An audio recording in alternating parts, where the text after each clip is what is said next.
welcome to the IoT podcast. My name is Jack Calow. You may be wondering why Tom isn't with us here today. Not to worry, he will be back. It's just that today is an Agritech Special.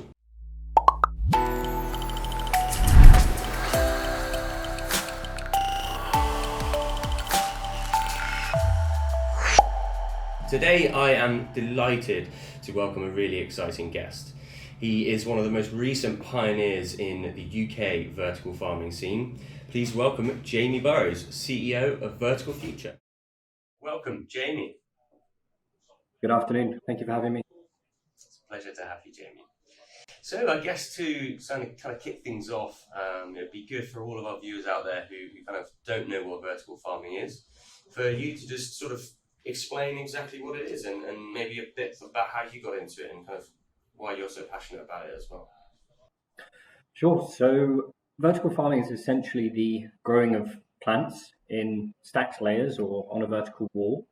Vertical farming is a very broad definition. So I guess in our context, it's probably helpful to say that we work in a sector called controlled environment agriculture, which is a subsector of broader vertical farming. It's much more controlled, as the name says, and it's effectively an environment where we protect plants from many other aspects that they'd otherwise have to deal with if they were growing outside. So indoors, we use LED lighting to provide different types of wavelengths to plants and levels of intensity for different durations, photo periods. We obviously can play around with nutrients. Vertical farming, because of the stacked layers, allows us to grow a lot more produce in any volume of space. So from a land use perspective, it's very, very interesting as well.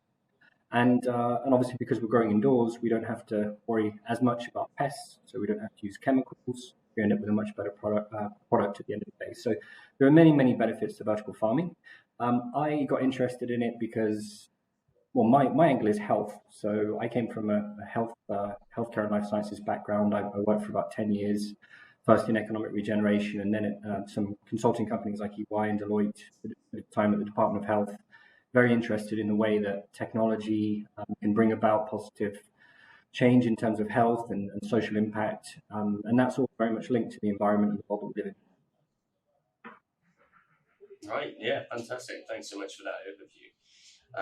And I guess so, as a really good starting point for us both, as this is the IoT podcast, I was excited to ask you kind of how you think IoT technology can kind of be leveraged to not only innovate farming, but also sort of support and better the future of food and affecting things like time to harvest and disease and nutrient levels and environment, etc.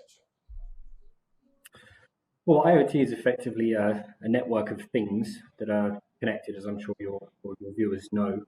Our vertical farms are highly dependent on IoT.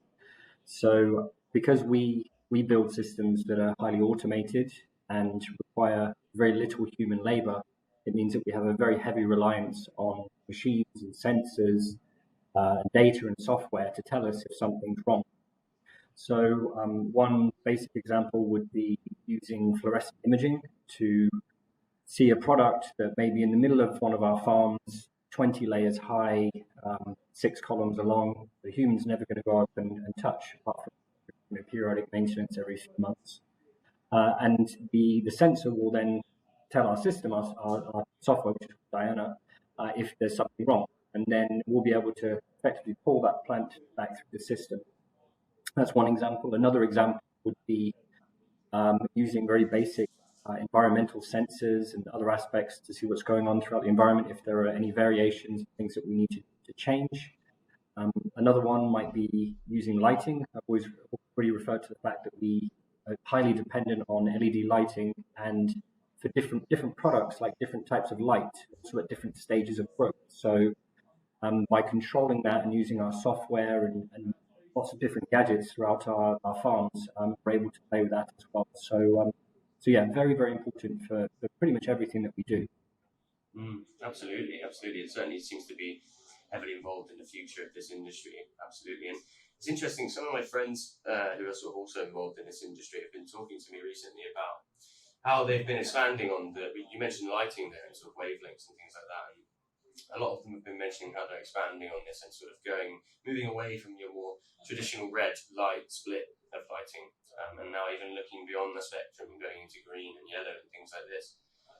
So I was interested to hear your thoughts on that, and if that's something the vertical future are adapting, and if IoT is obviously helping that sensor to adapt depending on the plant. Sure. So we have our own lighting solution, which obviously we work with a manufacturer here in the UK together. It has 5 different types of LED lights on it, and they range from red all the way through to UV. And we believe that every single plant needs something different. So having I guess the days where, and still a lot of vertical farms do this, and not necessarily anything wrong with it, but we don't feel that you can fully optimize your growing process unless you're able to effectively vary the lighting type and intensity for each particular crop. So when we actually started out in 2016, we were using off-the-shelf lights, which effectively the room ends up looking pink because it's about 70% red, 30% blue. Red and blue are the 2 main light types that plants respond to. But by using effectively a solution like that, we were always quite limited. So, for example, it was very difficult to get some of our crops to flower if we wanted to grow edible flowers, or if we wanted to grow fruits, it was very difficult to grow those. So moving forward, I think the industry is becoming more and more savvy and understanding that we do need to be a lot more science and plant science led, and have better lighting solutions that we can apply. So the way that our systems work, we could have a system which is in the Caribbean, one in the Middle East, one in the UK. We're tracking all of that data centrally, and we can tell not only what's going on within the environment, but what type of lighting is being applied, by what stage, what crops are being grown, and we can compare all that data and figure out what the best recipe really is for any given crop.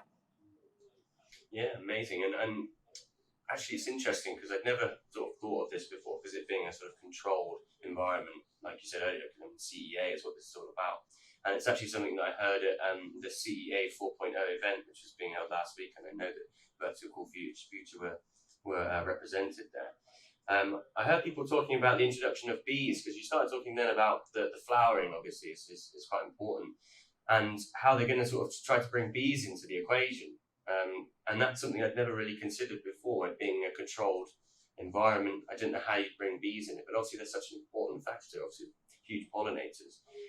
So is that something that you see as being a successful adaptation into vertical farming? Yeah, I think bees have been used in vertical farms for quite a long time. Oh, really? So okay. I think, it's not widespread, but there are certainly some vertical farms globally, especially in Asia, that have been doing it. And if you want to grow fruits, it's very important. Obviously, unless you go around and pollinate by hand. So yeah, I believe you can have a very controlled environment, and at the same time, introduce bees and other. You don't really have many other alternatives when it comes to pollinating, and if you can't pollinate, you're really in trouble. Problems with bees are obviously they can die, and then they can end up in random places around the farm. Another one is that actually LED lighting can sometimes mess with bees a little bit, and they can get a bit lost and go a bit crazy.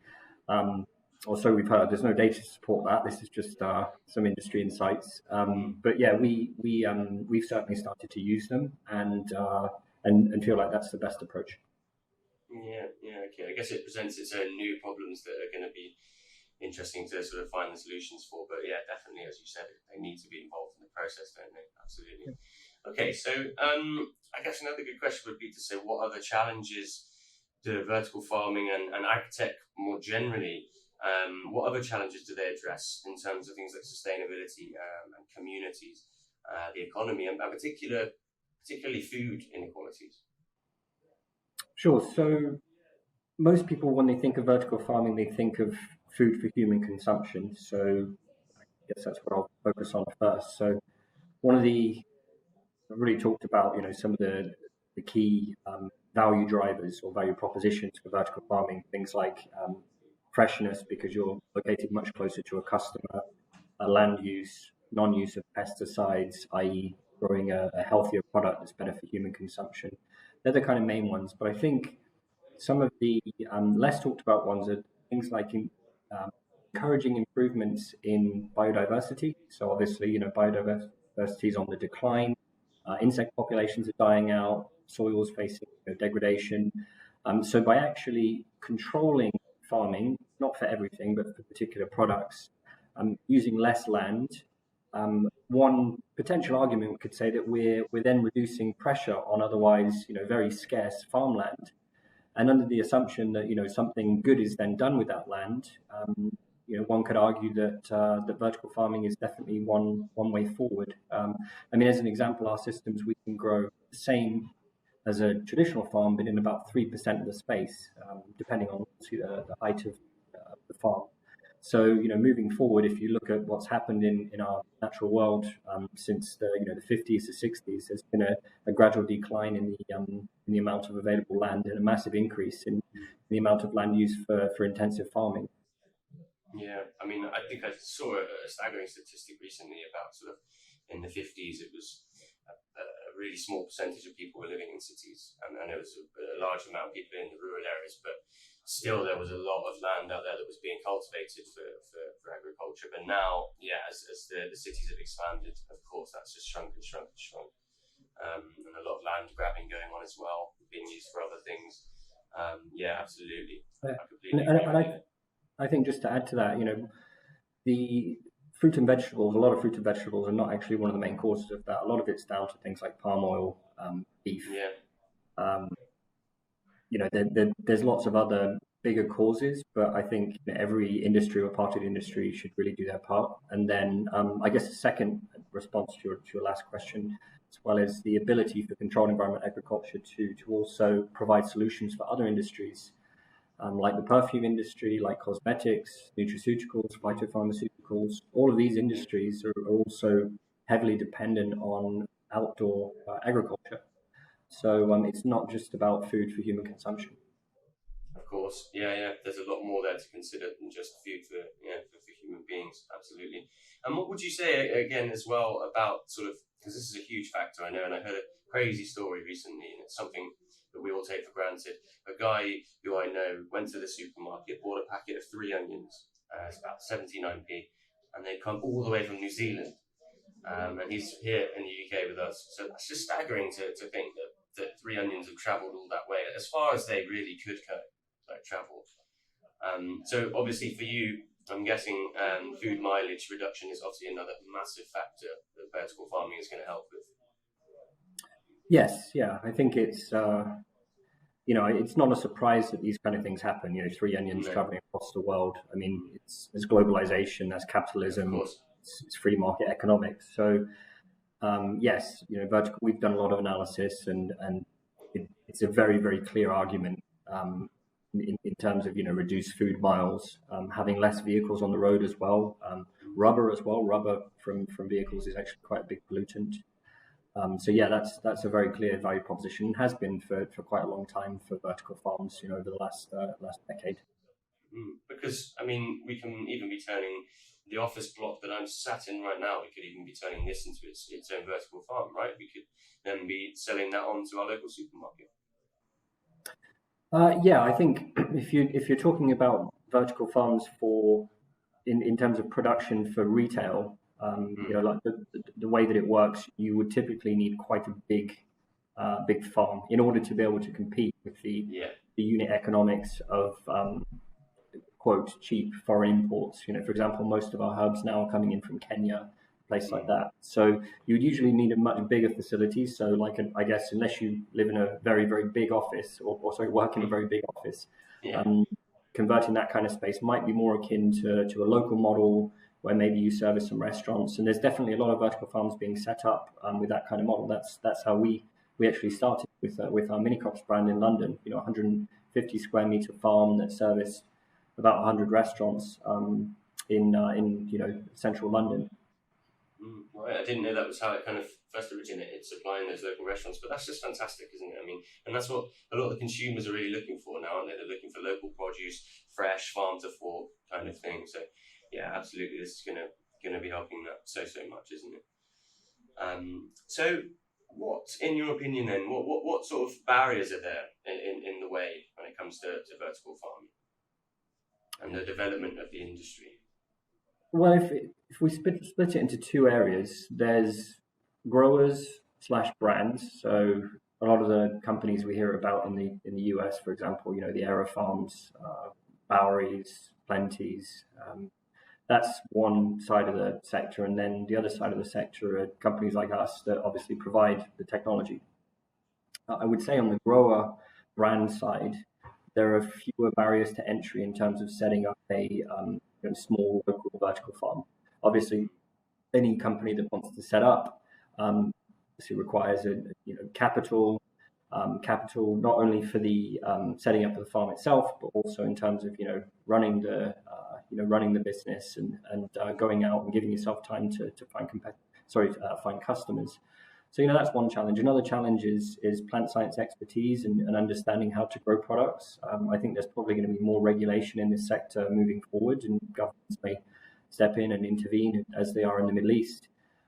So standards are going to be much higher. What we don't want is thousands of small-scale vertical farms being set up, and then there being some kind of a disease outbreak or somebody getting killed because they're not following appropriate food growing standards. It can be quite complicated.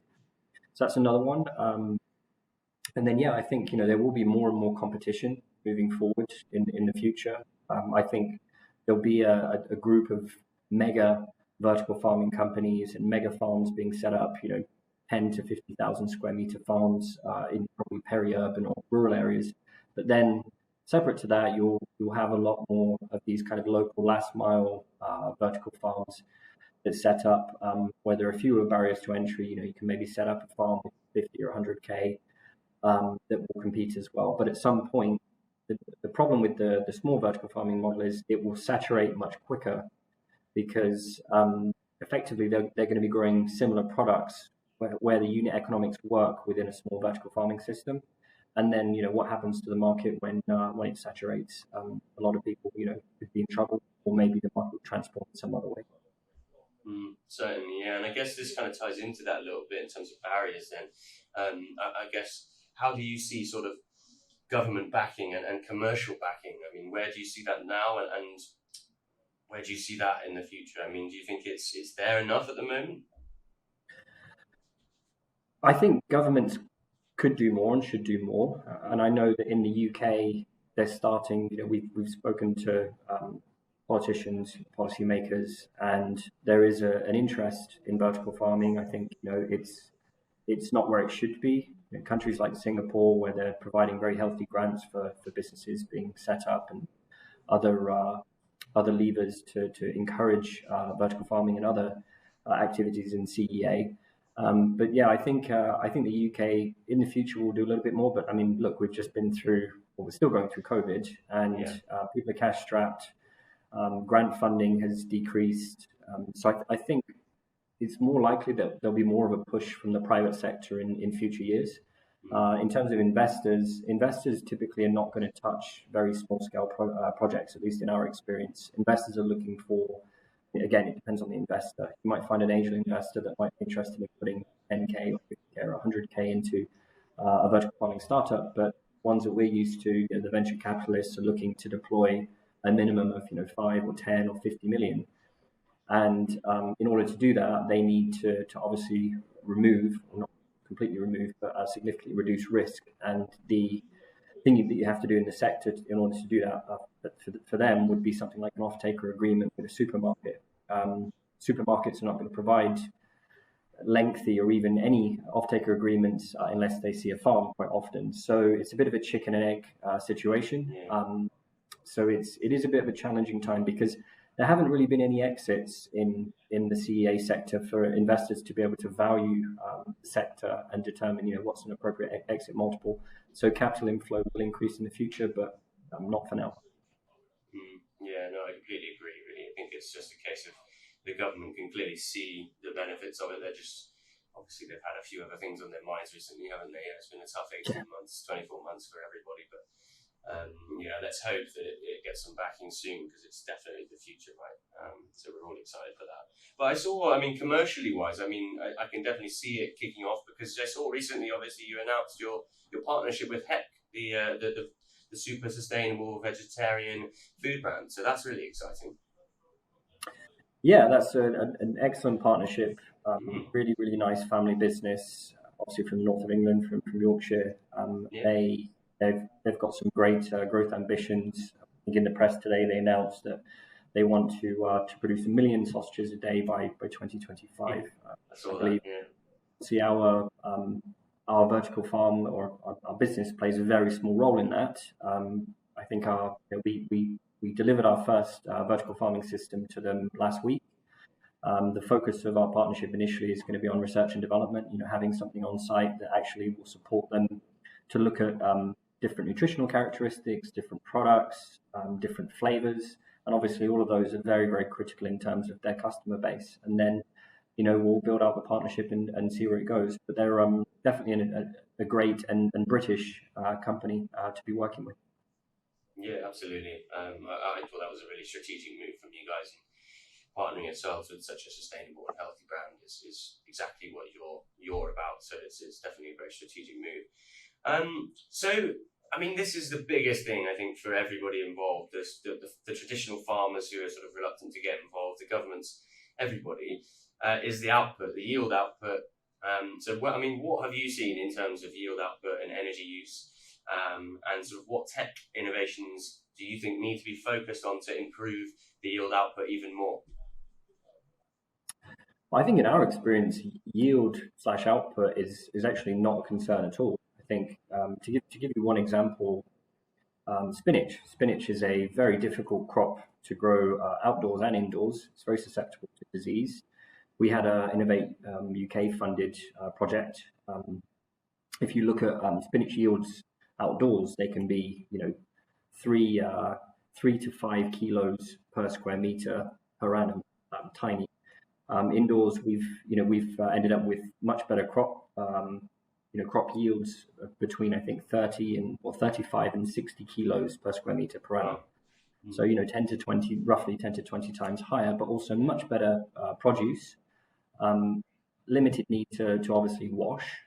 I think that I would say that that's the case in most products we grow. Yield and output are not problems at all. I think the big talking point, at least in our experience, is obviously the amount of energy that we need to use to obviously produce said crops in such a way.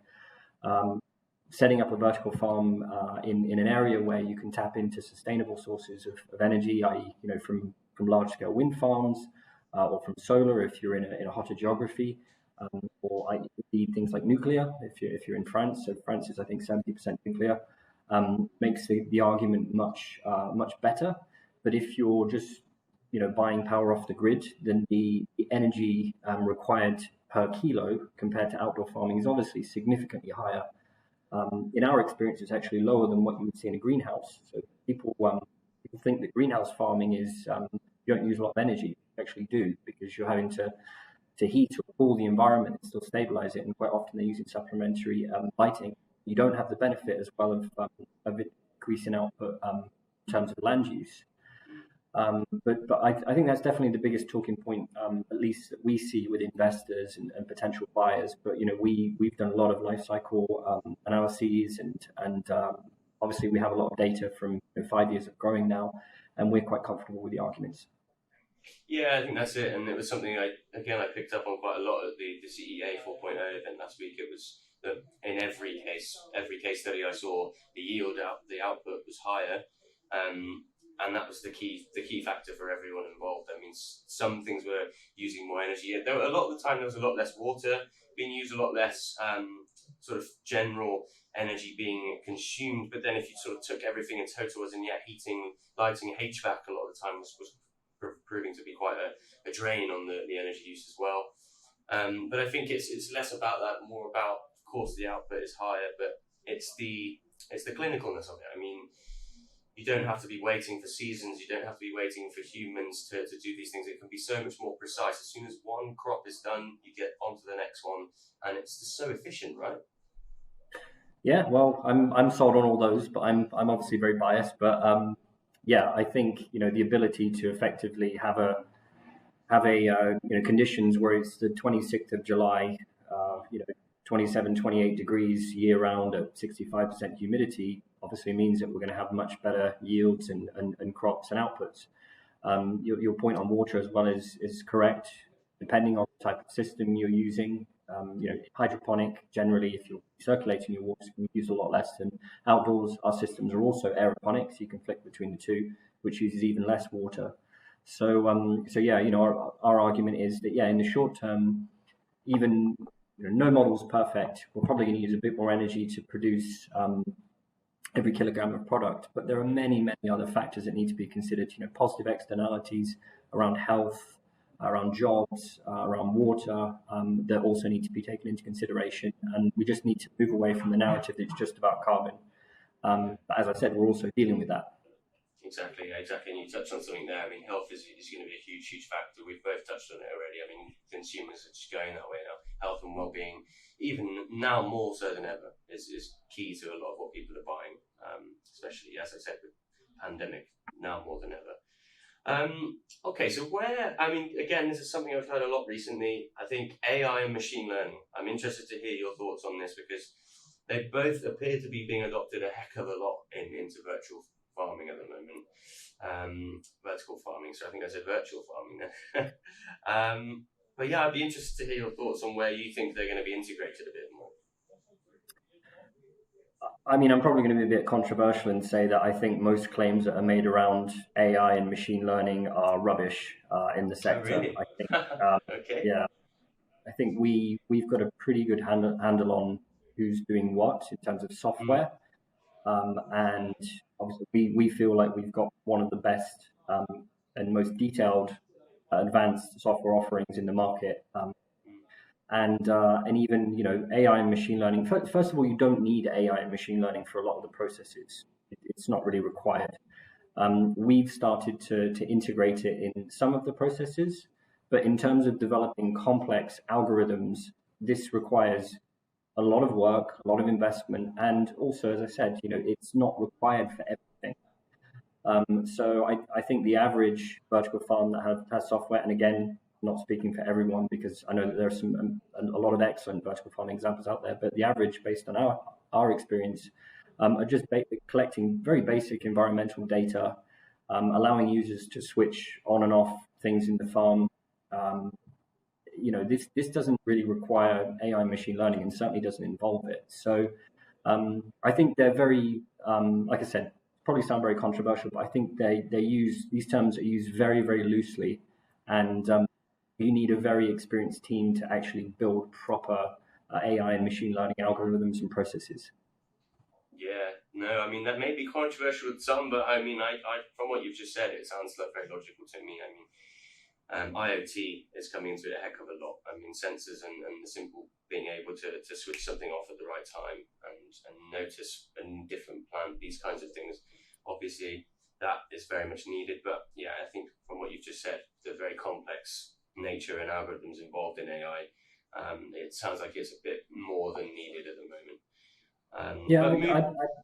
Sorry, just on that point, I just say that things like using machine vision or AI for things like strawberry picking or other types of soft fruits is obviously something that's very much needed. But if you're taking as we do in our systems, if you're taking a bed of salad through our processes, you don't really need AI or machine learning for that. It's just a data point. We use sensors or motion sensors to track if a tray is coming through.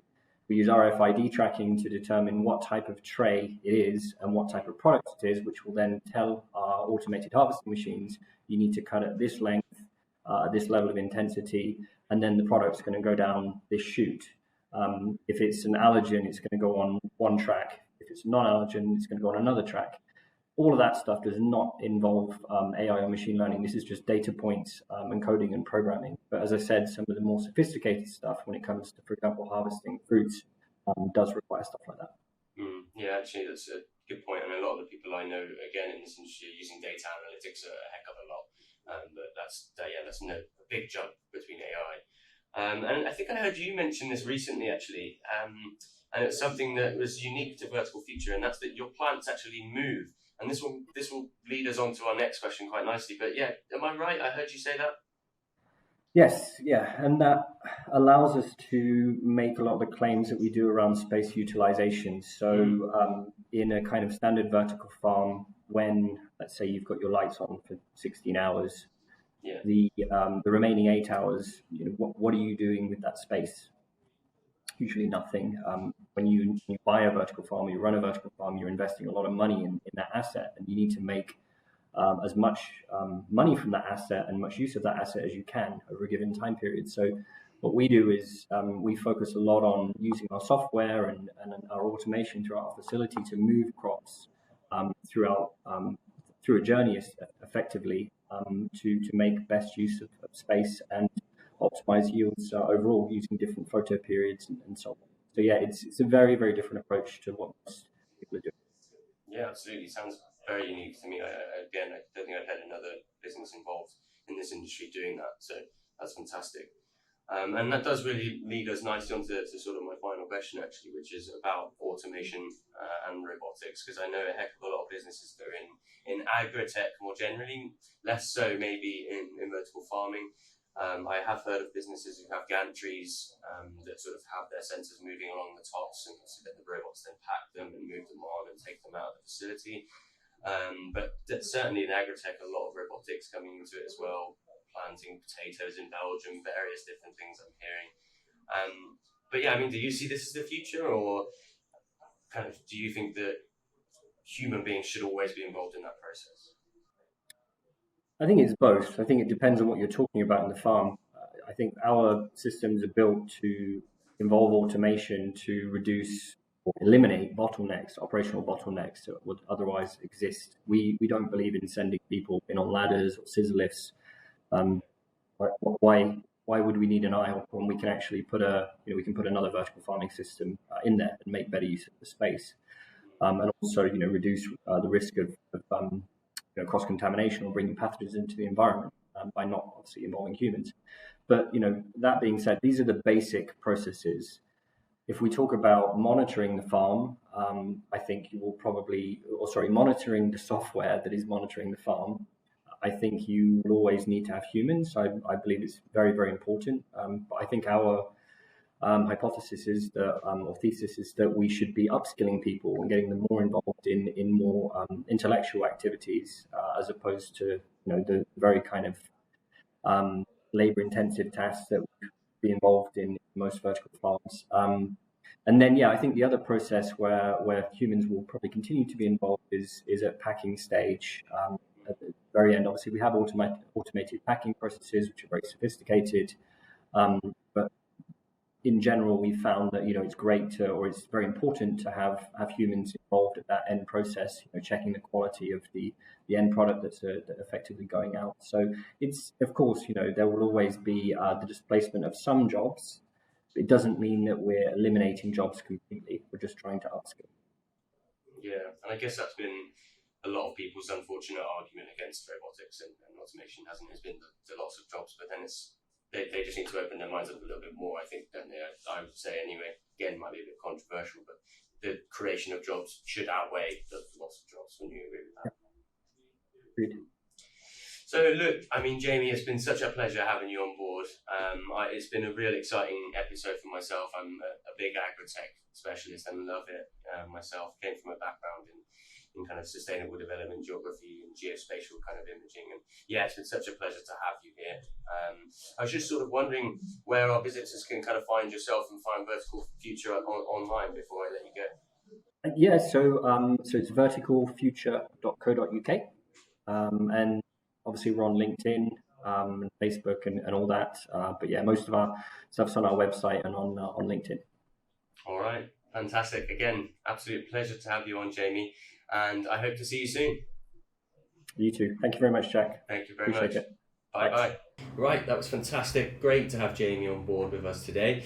And you can find us at the IoT Podcast on LinkedIn and Twitter. If you'd like to join in the conversation on Agritech and vertical farming, then please feel free to do so. And if you'd like to sign up to our newsletter, then please check the link below, and likes and comments are always appreciated. Thanks so much again for joining us on another great episode of the IoT podcast.